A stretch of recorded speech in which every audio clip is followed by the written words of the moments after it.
దేవునికి స్తోత్రం అండి. ప్రార్థన చేసుకుందాం. పరలోకమందున్న దేవా, ఈ శుభ శుక్రవారం ప్రభా, సిలువలో మీరు పలికినటువంటి మాటల్లో 4వ మాట, నాయన, ఏ యోగ్యత లేని జ్ఞానం లేని యొక్క వ్యక్తిగా ఉన్నటువంటి నన్ను నిలవబెట్టి మాట్లాడమన్నారు ప్రభా. కానీ నాకు ఏమీ తెలియదు ప్రభా. నీ జ్ఞానం చేత మీరే మీ పరిశుద్ధాత్మ శక్తితో మాట్లాడమని ప్రభు అయిన యేసుక్రీస్తు నామంలో అడిగి వేడుకుంటున్నాను తండ్రి, ఆమె.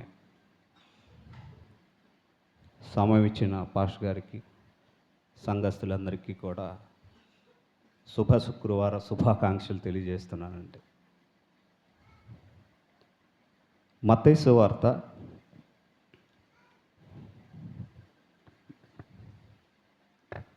27వ అధ్యాయము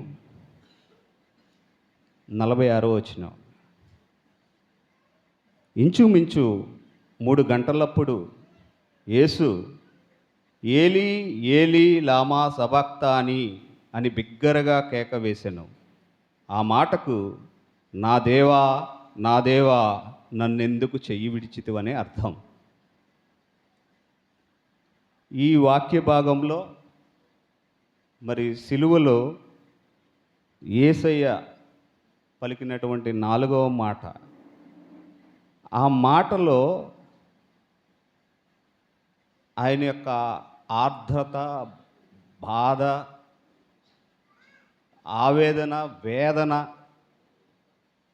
అంటే సిలువలో ఒంటరితనంతో దేవుని చేత నేను విడవబడ్డానన్న వేదనతో, ఆ బాధతో వచ్చినటువంటి మాటలుగా వినబడుతూ ఉంటాయి. అది సిలువపై ఒంటరితనం అంటే ఎంత బాధ. దీనికి ఒక నేపథ్యం ఉంది. ఎలా? దేవుని యొక్క కుడిపార్శ్వమున పరలోకంలో కూర్చోండి నిత్యము దూతలతో పరిశుద్ధుడు పరిశుద్ధుడు సర్వాధికారి అయిన దేవుడు, వర్తమాన భూత భవిష్యత్తు కాలంలో ఉండే దేవుడు అని చెప్పేసి నిత్యము దూతలతో స్తుతించబడేటువంటి దేవుడు. అటువంటి దేవుడు దైవ కుమారుడిగా ఉన్నటువంటి ఆయన తండ్రి మాటను మరి విని మనుష్యుడిగా, మానవ మాతృడిగా ఈ లోకంలోనికి రావటం అంటే ఆయన దేవుని కుమారుడిగా దేవుణ్ణి విడిచిపెట్టి మన కోసం ఈ లోకానికి రావటం. ఇక్కడ దేవునికి మన మీద ఎంత ప్రేమ అండి. సృష్టించినటువంటి దేవుడు సకల సృష్టిని సృష్టించిన తర్వాత ఎంత ప్రేమ అంటే తన రూపంలో మనల్ని సృష్టించి తన జీవవాయువు ఆయన ఇచ్చి ఎంత సంతోషపడి ఉంటాడండి. ఆయన రూపంలో మనల్ని సృష్టించి, ఆయన పోలిక చొప్పున మనల్ని సృష్టించి, ఆయన యొక్క ఊపిరిని మనకిచ్చి మనల్ని సృష్టించినటువంటి దేవుడు సర్వ సృష్టిని మనకు అప్పచెప్పి వాటిపైన అధికారం ఇచ్చినటువంటి దేవుడు. మరి అన్నీ చేసిన దేవుడు మనకి, కానీ మనమేం చేశారు? మనం దేవుణ్ణి విడిచిపెట్టి, ఆయన యొక్క అందించినటువంటి అధికారాన్ని విడిచిపెట్టి పాపము చెంతకు చేరి పాపులమైపోయి మనము దిగజారిపోయి నరకానికి వెళ్ళే పరిస్థితిలో ఉంటే అప్పుడు కూడా దేవుడు మనల్ని ఖచ్చితంగా ఆ పాపం నుండి రక్షించాలి, ఆ పాపం నుండి విడిపించాలి. ఆ విడిపించేందుకు ఇప్పుడు పాత రోజుల్లో, పాత నిబంధన గ్రంథంలో ఇజ్రాయేలీలు కానీ యూదులు కానీ వాళ్ళు పాపాలు చేశారనుకోండి, పాప క్షమాపణ కొరకు ఏం చేసేవాళ్ళండి? ఒక మంచి గొర్రె పిల్లని కానీ లేదా పావురపు పిల్లలను కానీ మచ్చలేని, అంటే ఏ విధమైనటువంటి జబ్బు లేని మంచి వాటిని తీసుకొచ్చి వాటిని బలి ఇచ్చి పాప పరిహారార్థ బలిగా ఇచ్చేవాళ్ళు.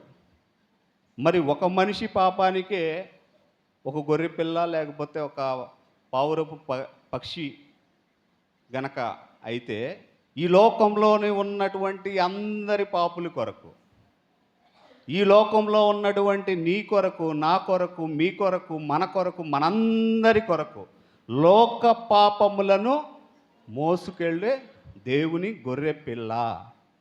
అంటే పాపము చేయని, ఏ మచ్చ లేని పరిశుద్ధుడైనటువంటి ఒక వ్యక్తి మాత్రమే ఈ యొక్క మనుషుల యొక్క పాపములను పరిహరించేటువంటి పరిహారార్థ బలిగా ఉండగలడు అన్న ఉద్దేశంతోనే దేవుడు మరి తన కుమారుడైనటువంటి ఆ యేసయ్యని ఈ లోకానికి పంపించడం జరిగింది. ఇక్కడ ఇది సంపూర్ణమైనటువంటి దేవుడు సంపూర్ణమైనటువంటి మానవుడుగా ఈ లోకానికి వచ్చాడు అంటే దీనికి కారణం ప్రవచనాల నెరవేర్పు, అలాగే దేవుని యొక్క ప్రణాళిక. ఇది దేవుని యొక్క ప్రణాళిక లేకుండా జరిగిందా? దేవుని యొక్క ప్రణాళిక లేకుండా జరగలేదు. అలాగే దేవుడు ఏదైతే పరిశుద్ధ గ్రంథంలో తన ప్రవక్తల ద్వారా, యాజకుల ద్వారా చెప్పి ఉన్నాడో ఆ యొక్క ప్రవచనాల నెరవేర్పు కొరకు మాత్రమే ఆయన ఈ లోకానికి వచ్చాడు. యెషయా గ్రంథం 53:4-5 నిశ్చయముగా మన రోగములను భరించెను, మన వ్యసనములను వహించెను, అయినను మొత్తబడిన వానిగాను, దేవుని వలన బాధింపబడిన వానిగాను, శ్రమనొందిన వానిగాను మనమతనిని ఎంచితిమి. మన అతిక్రమ క్రియలను బట్టి అతడు గాయపరచబడెను, మన దోషములను బట్టి నలుగగొట్టబడెను. మన సమాధానార్థమైన శిక్ష అతని మీద పడెను, అతడు పొందిన దెబ్బల చేత మనకు స్వస్థత కలుగుచున్నది. మనమందరము గొర్రెల వలె త్రోవ తప్పిపోతిమి, మనలో ప్రతివాడును తనకిష్టమైన త్రోవకు తొలిగెను. చాలమ్మా. ఇక్కడ యెషయా గ్రంథంలో యెషయా ప్రవక్త ద్వారా పలికినటువంటి మాటల్ని, మన అతిక్రమములను బట్టి ఆయన గాయపరచబడిను. మనం చేసినటువంటి అతిక్రమములు, మన అతిక్రమలను బట్టి ఆయన కొరడాలతో చీల్చబడ్డాడు. మన దోషములను బట్టి ఆయన నలగగొట్టబడ్డాడు. మరి ముళ్ళ కిరీటం పెట్టి, అలాగే కొరడాలతో ఆయన దేహాన్ని చీల్చి, దూషించి, ఉమ్మువేసి ఎన్నో రకాలైన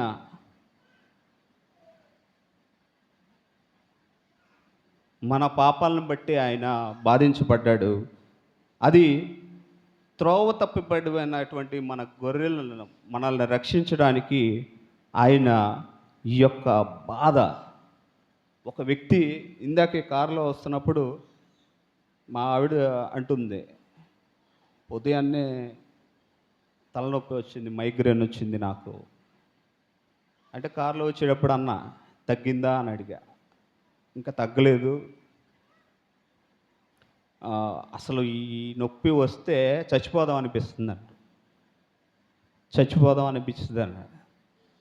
చిన్న తలనొప్పికే, ఒక మైగ్రేన్కే మనం చచ్చిపోదాం అనే తలంపు వస్తే అటువంటి బాధ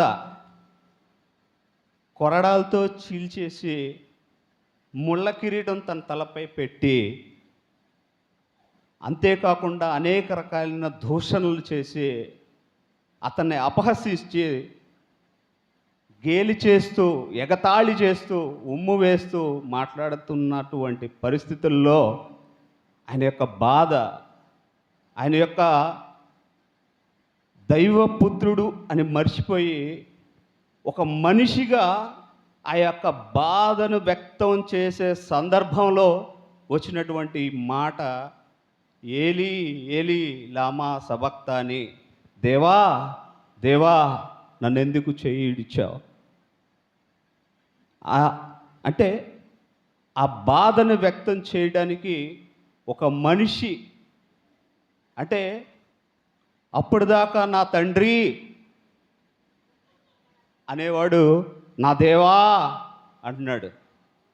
అంటే నేను దేవుని కుమారుడు అనే కాదు కానీ నేను నరుడిగా ఒక మనిషిగా ఆయన యొక్క బాధను వ్యక్తం చేసే పరిస్థితి ఇక్కడ కనబడుతుంది. ఇక్కడ ఈ ప్రవచన నెరవేర్పులో ఆయన దేవుని నుండి విడవబడ్డాడు, కానీ మనల్ని దేవునికి చేరువుగా తీసుకొచ్చాడు. ఆయన విడవబడటం వల్ల మనం దేవునికి చేరువుగా తీసుకెళ్ళబడ్డాం. ఇందులో 2 కొరింథీ 5:21